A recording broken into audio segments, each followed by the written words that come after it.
Right, good morning, it's Madman. Before I get into today's rumble, I'd like to ask you a favour. And it's not necessarily about subscribing, although that will help.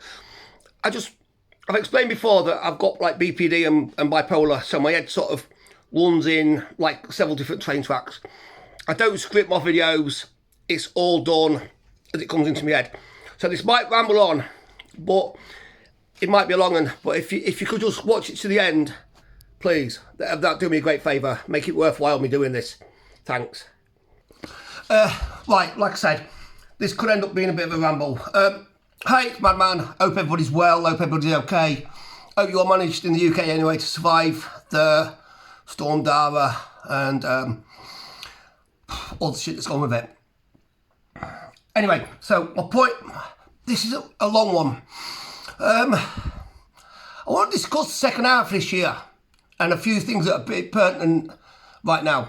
So obviously we had the disastrous but completely expected general election in July.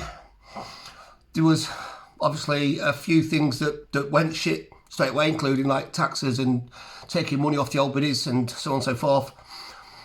Then we hit a really awkward period. End of July there was the attack in Manchester Airport on the police. And I think, from what I can gather, the people that did it have been given a slap on the wrist and basically a caution, warning, whatever. Then, obviously, we had the atrocities in Southport, where that bloke, nice little choir boy, slaughtered three innocent angels and attempted to kill at least 8 or 9 more children and adults.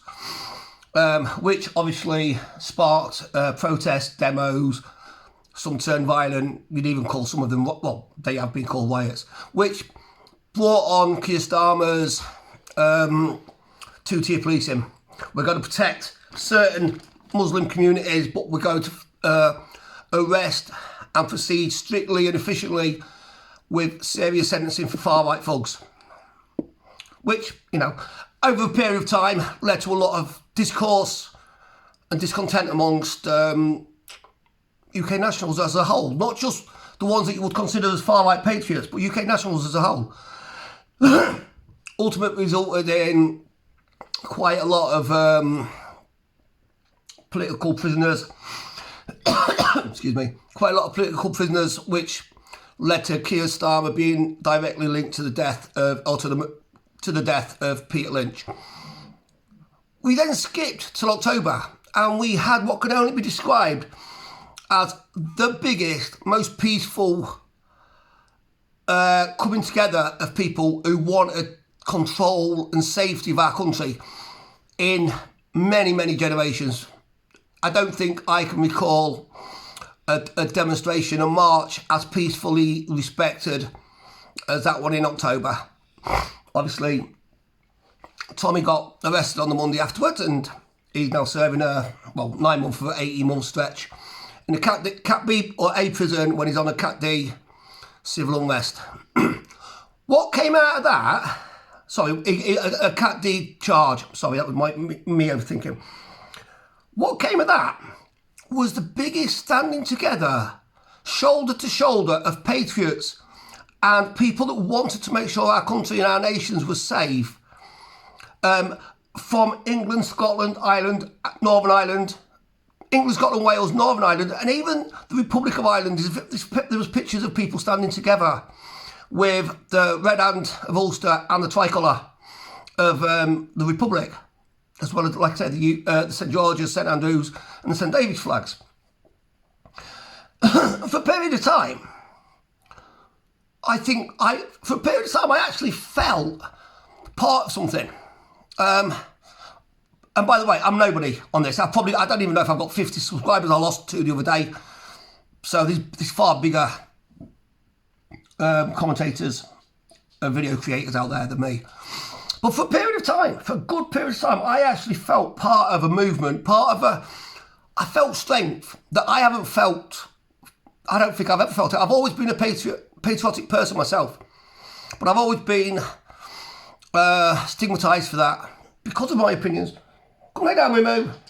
Because of my opinions, I've always felt as if always been made to feel as if I've been wrong for being patriotic, proud to be English, proud to be British, the Royals, everything.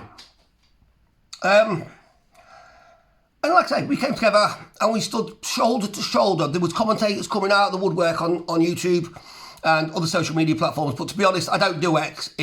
I just can't get the hang of it. It's just naff. But recently, I mean, we obviously at the election in July, Reform got 6 candidates, 6 MPs.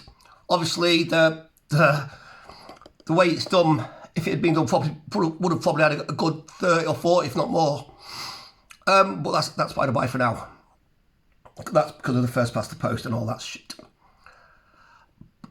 But recently, now I want to name a few channels that I follow, but I'm not diving into the who said what and he said she said bullshit. But a few of the channels I follow, obviously there's 2C TV, May 2C, Paul Thorpe, Richard Inman for 1, for 3. Then you've got likes of the Gabby Cabby, you've got the Gobster, Paz 49, Silverhead, White Fox, whatever his name is. You've got that Anglo-Saxon bloke. You've got Andre Walker. You've got a myriad of people coming out. Some of them have got massive channels. I mean, Tusi's got 730 odd, like 1,000 subs. But in the past sort of couple of months, you've found the likes of, and these are my opinions. That's all they are. I call myself an observer, not a political commentator. I'm a conscientious observer. I call myself, even that's Ponzi.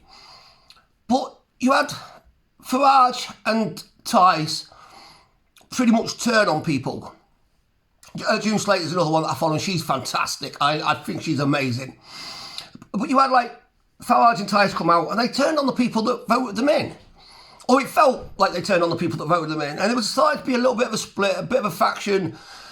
You know, you've got the likes of Ben Habib having his point of view, which is fine, because that's what the channels are for. That's what social media should be for. But he was basically saying one thing, Farage was saying another, Tice was coming out. There's another one. Obviously, Lee Anderson is up there. We're still up there with one of the best Reform MPs.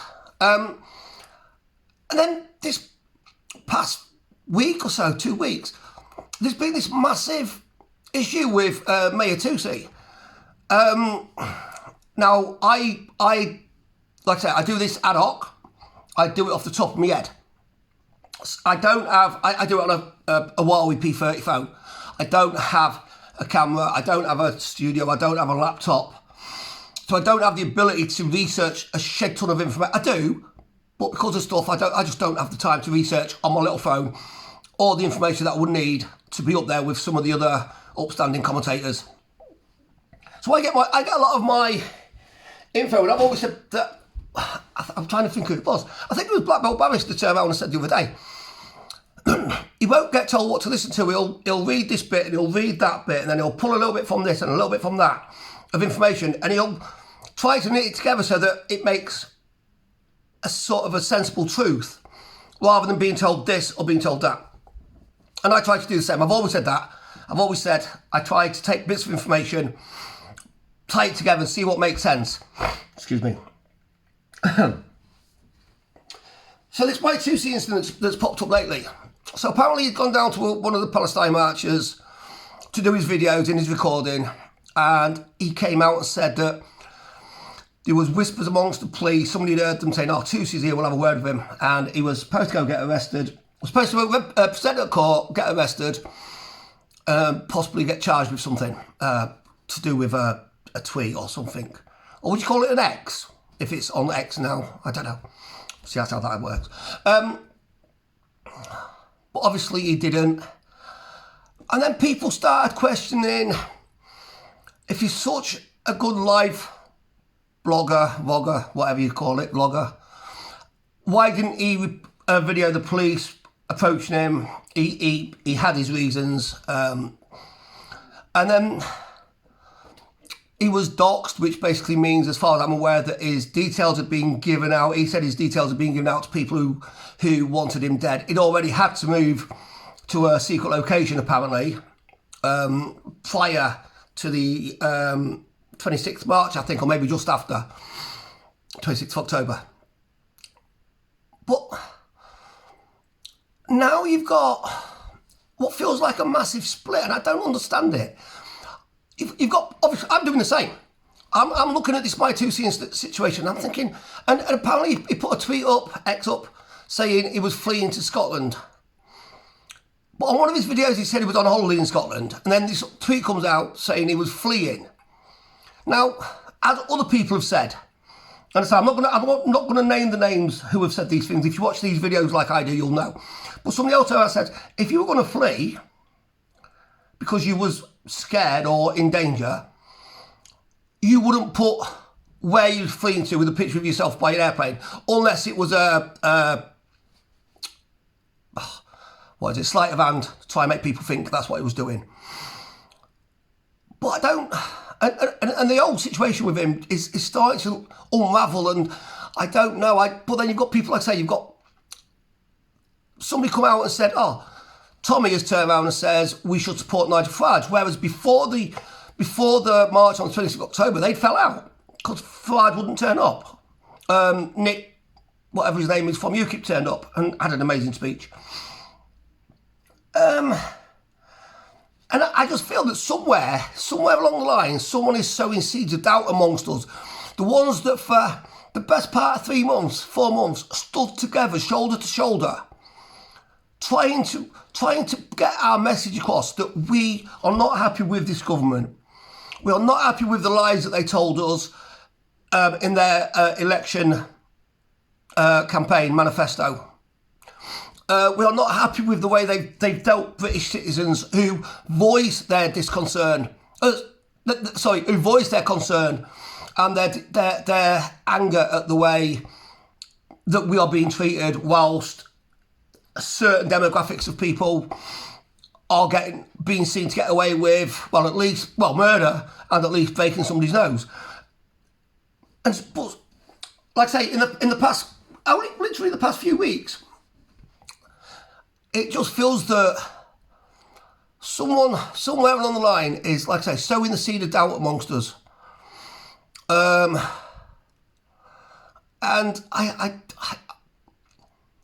it's quite disappointing, I think, because, like I say, at one point we had that strength, we had that unity, we had that movement. Oh, and that's playing with a flipping 60 kilogram XL bully, trying to play. Oh, I was playing the harmonica and he doesn't like it. So I feel that the solidarity that we had for that period of time, I feel that it's fragmenting, and I don't know why. Now, like I say, other people have got way better options of exploring and finding information out than I have. I'm just simple old me. I live in North East Links. You know, I'm just simple old me, 51-year-old. And I'm using YouTube to get stuff out of my head because it's just the way it works for me. So yeah, I've not given you any more information than what anybody else is going to give you. I'm just saying I feel somebody somewhere with a little bit of nous about them, a little bit of nuance is muddying the waters, and I think we need to go back. We need to take it all back, and that's every one of the commentators that I've mentioned. That's your Tommy situation. So the people that trust him and the people that he trusts need to be relaying the information. And that's us.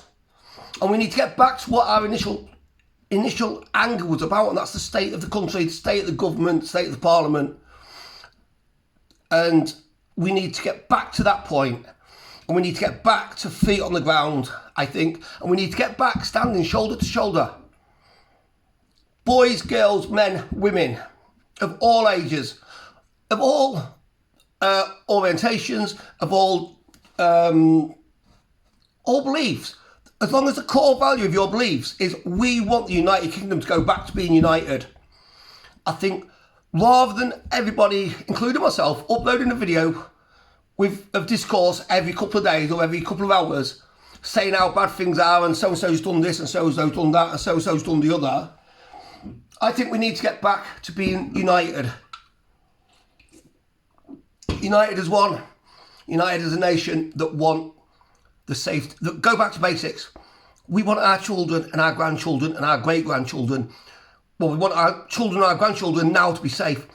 We want our great-grandchildren and great-great-grandchildren to have a United Kingdom, a Great Britain to grow up and to be proud of. That's all I can say on that. So back to the usual, stay safe. Look after your elders, your relatives, any neighbours that are vulnerable. Look after your friends, look after your family. Most importantly, look after yourselves. Stay loud, stay proud, and let's get this sorted. Let's get back to being united. Peace.